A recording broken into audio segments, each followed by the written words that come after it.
He's played kings, Shakespearean characters, and Harry Potter's professor. The latest project for actor and director Kenneth Branagh is also an epic in nature. He's part of the all-star cast in this film, Dunkirk, which opens Friday. Good morning, Kenneth. How are you?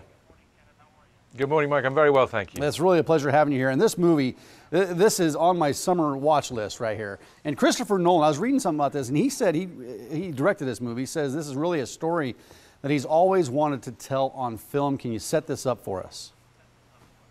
Well, it's the story of 400,000 men, the British Army essentially, who were retreating through France. They get to the coast and they are pinned onto the beach at Dunkirk. They're being attacked by the Germans from behind with guns, above from the air, at sea with ships. And they have no choice but to try and get those men back home. The English Channel and England are just 26 miles away, but the story of the rescue in terrible weather conditions is what the story of the film is. And Chris Nolan puts you into a 90-minute kind of adrenaline, white-knuckle ride of suspense about whether or not they will make it.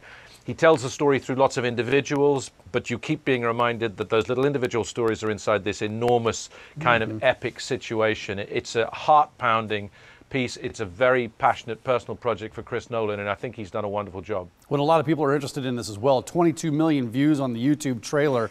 But you play Commander Bolton. Can you tell us about that role? Commander Bolton is someone who has to exploit grace under pressure. He's in charge of trying to get hundreds of thousands of those men onto boats and away from the beach. The jetty, or the mole as they called it, from which he works is under pressure. The tidal conditions won't allow some of the boats to be there, so he, like others, prays that the call when it goes out to the civilian fleet would bring boats from England, small boats that can make their way right up to the beaches and pick off the soldiers. And that indeed, in one of the most beautiful moments in the movie, is what happens. They couldn't get home, so home came to them, and across those, out of that mist, came, it seems, all of England to come get those guys. It's very emotional. It's an amazing story, and there's a lot of other well-known actors in this movie. Who else is in this cast, Kenneth? Tom Hardy does a beautiful job as a Spitfire fighter pilot, the bravest of the few, as they call them. There's a movie acting debut for Harry Styles, formerly of One Direction, and now a great solo star in his own right.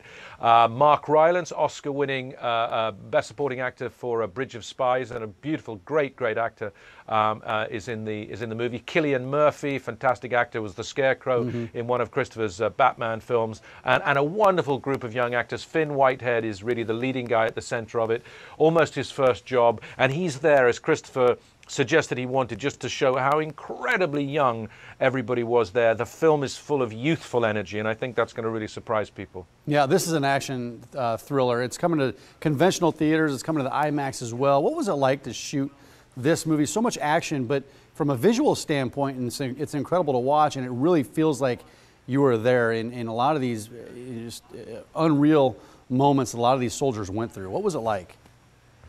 Well, it was Chris Nolan who wanted, if an explosion happened, it happened right there and then. If a ship had to be near this jetty and crush into it, it was there and near. If a plane needed to go over and make a lot of noise, that's what it did. You were always reacting to what was going on around you. There was no green screen, no blue screen.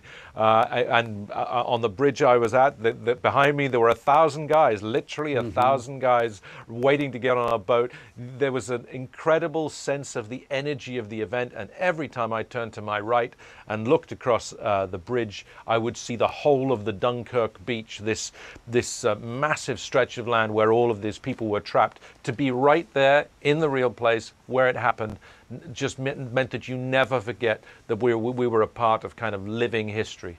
Kenneth, thanks for your time this morning. Dunkirk opens this Friday. It's one of those movies you're going to want to see in the theater. Thanks for your time this morning, Kenneth. We really appreciate it. And good luck with the film. Thanks, Mike. You betcha. Thank you. Kelly, over to you. Thanks very much.